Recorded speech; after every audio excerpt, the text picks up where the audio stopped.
Hey guys, how's it going? It's Nick with the Bass Hookup. We're back. We were supposed to be at Clear Lake today. I did the pre-fish video for that.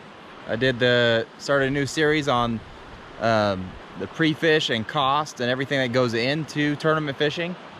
And Clear Lake tournament got canceled, unfortunately. So we're doing a 360. We were gonna go to Clear Lake, fish for big bass. I decided, you know what? I'm at home. I'm gonna come out here to some of the places near my house and show you guys a different technique. We're getting into winter. We're getting into those cold months, and a lot of the mother lode lakes here in Northern California, one technique that works great to catch fish when the bite slows down and to catch some big fish, big spots, largemouth and smallmouth, is the float and fly. So stick around, watch this episode. It's all gonna be on the float and fly, the setup, how to fish it. So it should be a good one. All right guys, like I said, we're going over the float and fly right here. For me, I just use the Spro. I think it's a Fat Fly, or I'll put the link in the description. This is the baby bass color right there to a bobber. I'll put the link to this as well. And this, I got it on 7-pound leader material, new P-line fluorocarbon coming out, 7-pound to 16-pound high-vis braid. Again, new P-line product coming out specifically for spinning reels. Super soft. This is prototype stuff, works awesome. So on this one, these bobbers come with a bobber stop, a thread bobber stop. You could put up your line to the length or depth that you are fishing. Today, I don't have one of those, so I am using my connection knot right here as the bobber stop. On this one, I have about 6 feet of line out, and I have another rod, same exact setup, but I got about 15 feet of line out for deeper water. So how do you use it? As this fly sinks down, the bobber goes up and up in line until it stops wherever you place that bobber stop. Let me show you. I'm gonna just toss it out there, and it sinks, boom. Bobber stop hit it. The very tip of that bobber, just the tip, is sticking out of the water, and that's all you need. If a bass breathes on that, bait, that bobber is going underwater. How do you work the bait?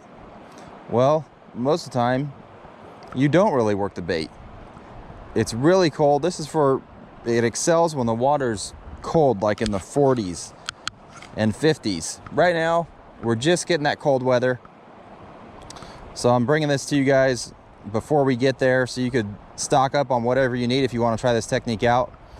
But you're really not going to work it. You're going to cast it out there on like bluff walls, like Lake Oroville, New Maloney's, Berryessa, Comanche. All on those bluff walls where their spots are going to hang out, and they're going to be penning bait up against those walls and just cruising along. And this thing just floats down there and sits in that water column like a live bait fish. And you don't need to work it a lot. You could give it little twitches like that, little twitches, and that fly is down there just pulsating. Or if it's windy and the bobber's going up and down, it's working the bait for you. And you just let that thing blow right down the bank. After it goes down the bank and you want to reel it in and make another cast, reel it in, make another cast. So how do you know you're at the right depth? You kind of need to know how deep it is where you're casting and where those fish are at, where the thermocline's at. And that we kind of talk about in one of our last videos on using the graph to catch fish. Here, I could show you how you'll know if your line is not long enough and your fly is hitting the bottom. So right here, if I throw it out right here, and that fly is sinking, right there, the bobber is on its side. That means the fly is on the bottom. Your leader is not long enough.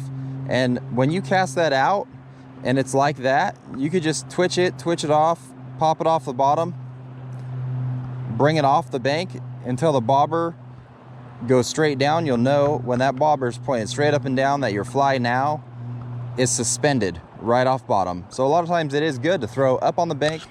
When your bobber's like this, you'll know your bait's on the bottom. You work that thing out off the shoreline until the bobber is straight up and down. You'll know your fly is right off bottom. And a lot of times, right when it does that and it starts suspending and coming away from the bank like that, that's when you'll get your bite. Let me see. Well, I think that's about it. Now, let's try to catch some fish.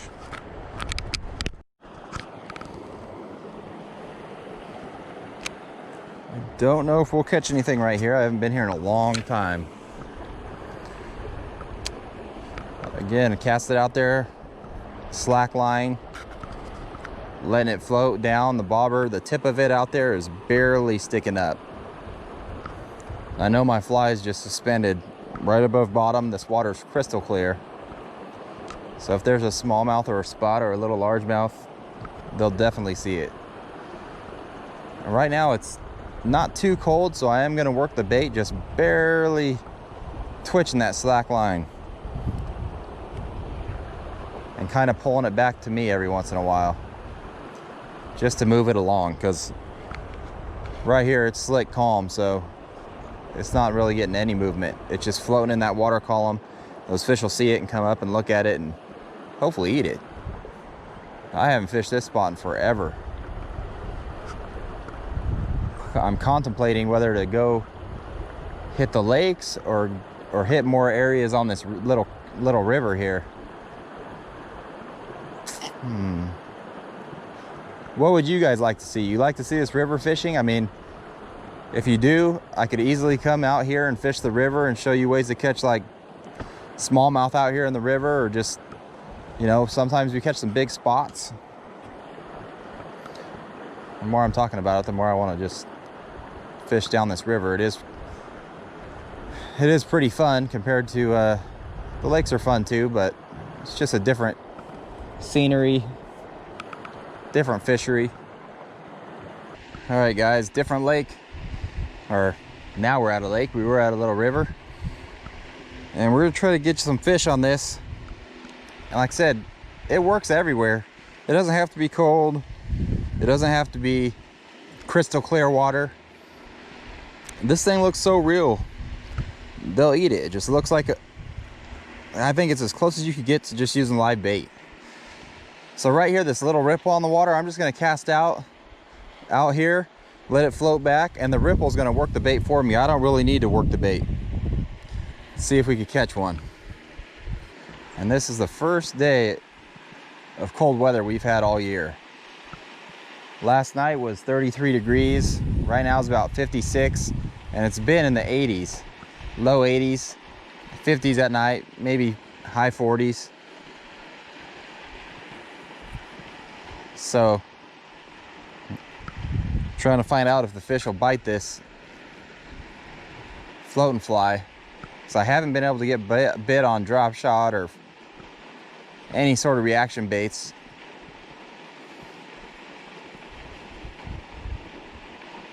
Oh, looked like something had our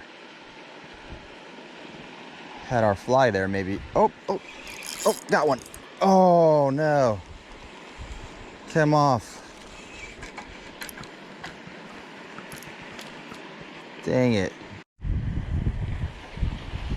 One had it. Let's try again.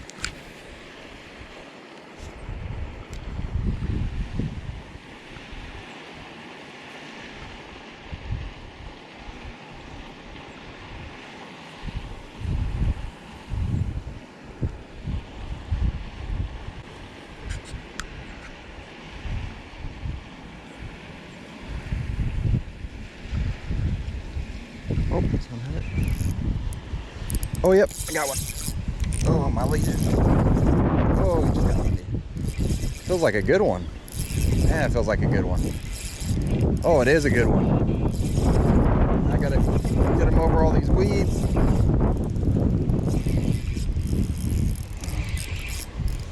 7-pound P-line. Pulling them over these. Good fish right here. Nice one. And it's windy. There we go.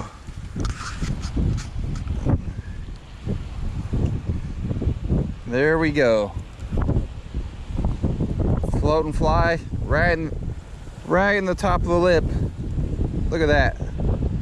A little hook. That guy thought he had himself an easy meal floating around out there. And I think that was, I don't know if it's the same fish, but I feel like I've had 2 or 3 bites right there. Well, thanks, bud. As it gets windy, actually it's starting to rain. It's sprinkling on me. All right, let's get this guy back, try to get another one.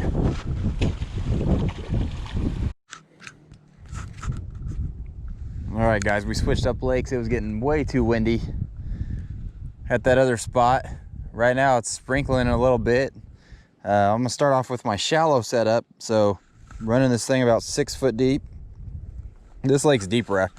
I mean, I'm gonna go to my deep setup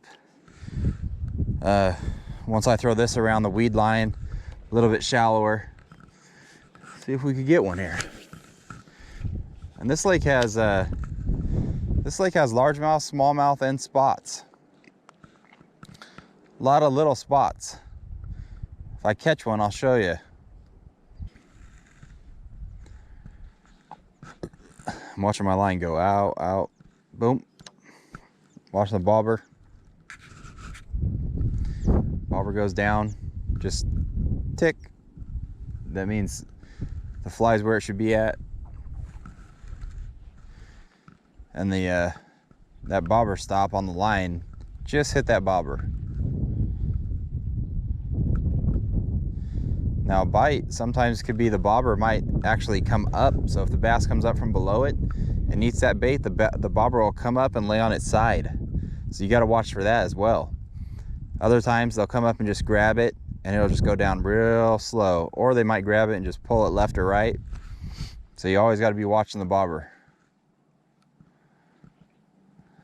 Just like when you were 5, 6, 7 years old. See how the bobber, oh, I got one. Oh, yeah. Oh man. He crushed that thing. You guys see that? You see how that bobber came up and then, dang it. I was just about to say the bobber's sitting up kind of high. It was sitting up kind of high and then it came up, must have came up from below it, ate it.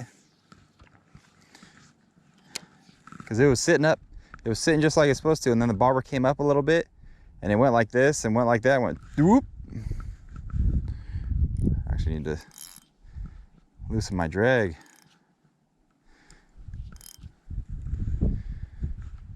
Dang it. That was a good one.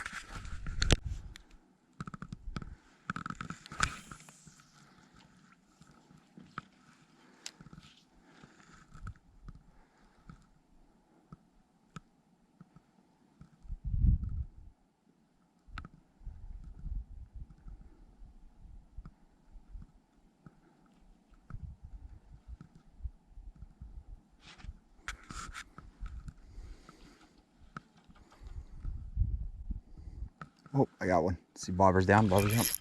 Got one. There we go.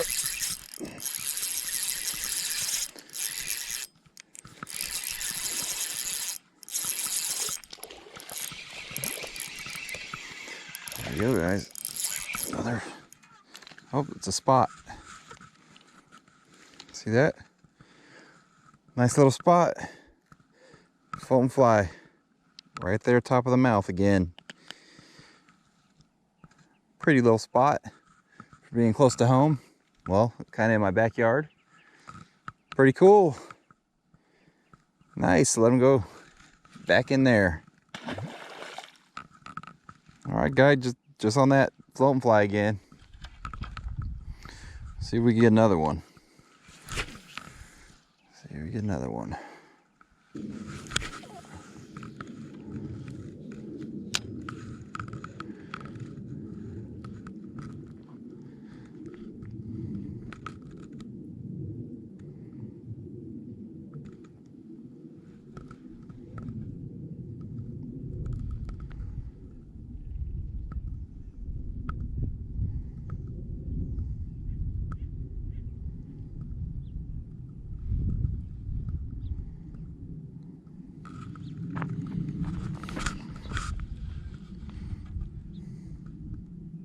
Oh, that was a bite. You see that? I think.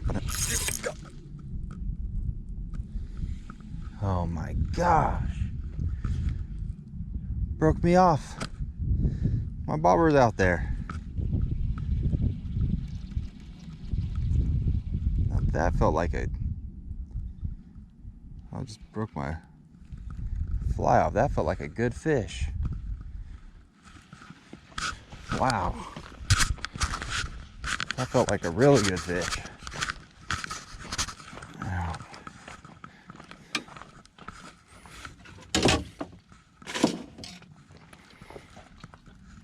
Another rod here. I'm gonna shorten my line. All the fish seem to be at the depth I had that one, so I'm gonna shorten my line up here. All right.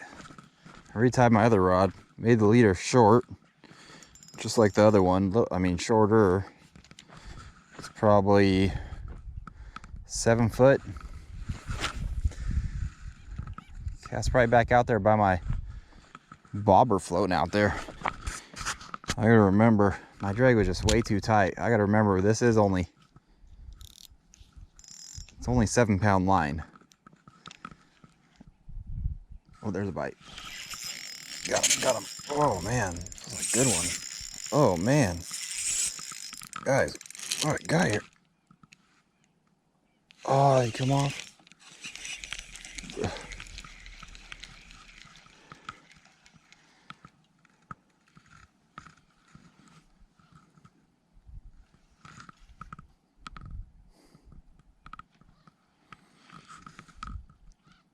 My bobber. My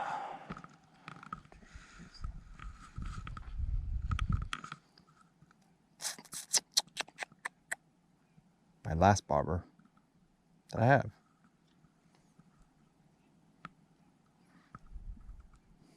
Well guys, it does it for that.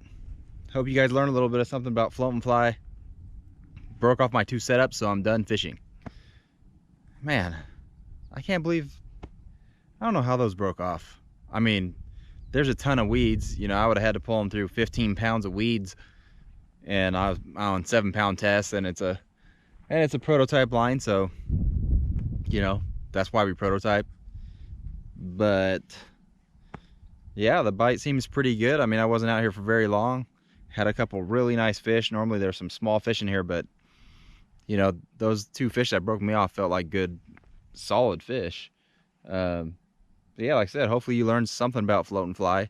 Leave a comment down below if you guys want me to do, or on whatever you want me to do. You want different baits, go to different lakes, that sort of thing.